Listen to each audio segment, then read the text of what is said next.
All right, guys, so welcome back to another video. Sadly, Mrs. Magera couldn't be here. We didn't have enough time to make one together. It takes a lot of time to do those ones. Not a lot, but like 30, 40 minutes, which is a little bit longer than we have sometimes. So today we're talking about local governments, okay? And how, so we've been talking about federal, states, and local governments are smaller than that. And every state in the U.S. is, and most usually. And this is a little map. You can see all these teeny squares here. Those are examples of counties. And most of these counties are headed by elected board. And these counties were originally made to kind of help administer people who live in rural areas away from cities, right? To give them government, give them places to participate in, give them, make sure they're protected, give them stuff like that. So what do? They do things such as law enforcement. There's each county has a sheriff's department, which is like the sheriff department is like the police department of that county. They have to police the whole thing. They have their own fire departments usually as well with the county, but it starts with a huge, large area. And so cities began to rise up. When cities became really big, they began to try to start their own governments, and their city governments have taken a lot of responsibility away from the counties and given it to the cities. And so most cities in the U.S. have their own separate government that's different than the county government, has different responsibilities and different agencies. Sorry, this PowerPoint got a little messed up. I don't know why, but so city governments. City governments are established by a charter from the state, so they have to go to the state, and the state basically says, yes, you can be a city. And they basically, they want certain things that the county doesn't provide. Okay, maybe they want police department, right? If you live in New York and your county, the New York County, has way more than just New York City in it, right? It has all the land outside of New York. And so the sheriff department doesn't have the manpower or time to give New York as much attention as it needs. So what does it do? New York decides to give its own police department, NYPD.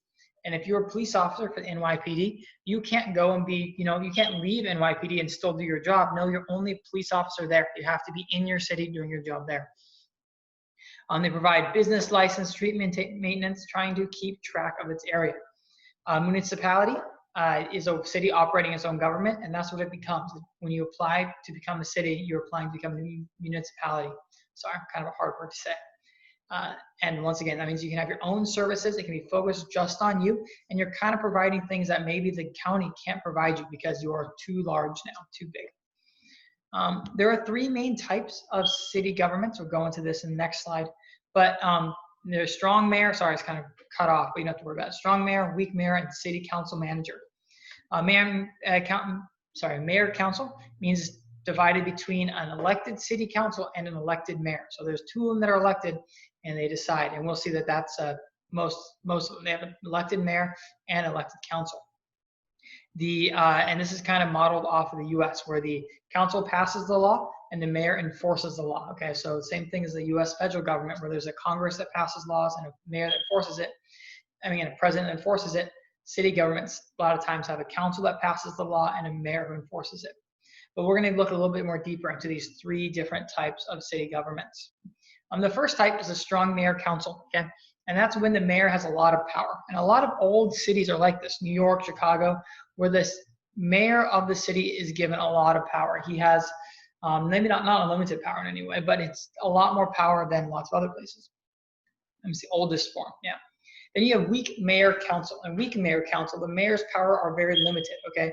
That they might get some things like veto power maybe, but in general, they're very weak. They don't have as strong power as the strong mayor council government. So a lot weaker.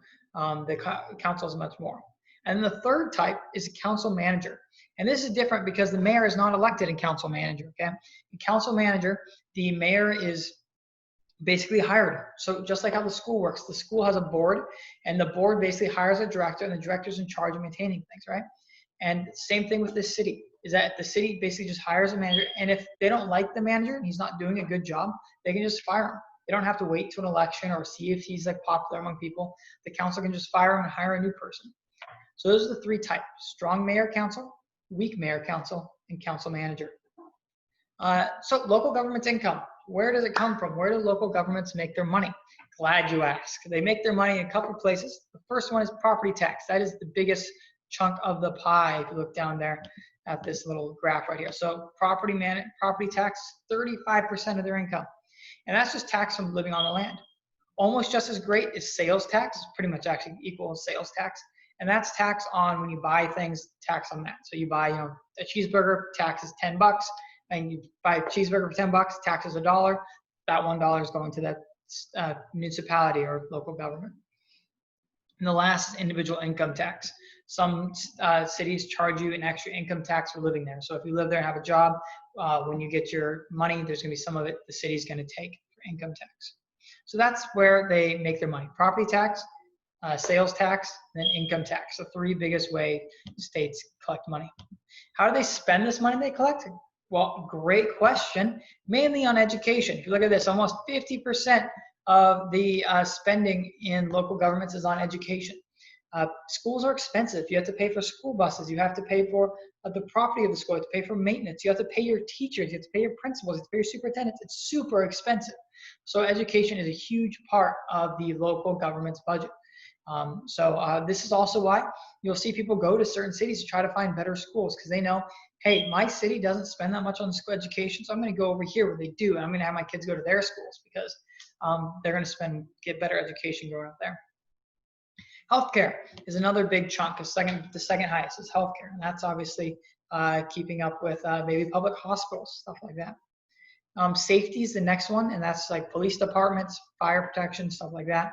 And you can see it kind of gets pretty small after that. So the bigger things: education, then healthcare, and then safety. Three biggest ways they spend their money. That's going to be pretty much it for today, guys. Hope you guys all have a great night, and see you guys next time. Bye.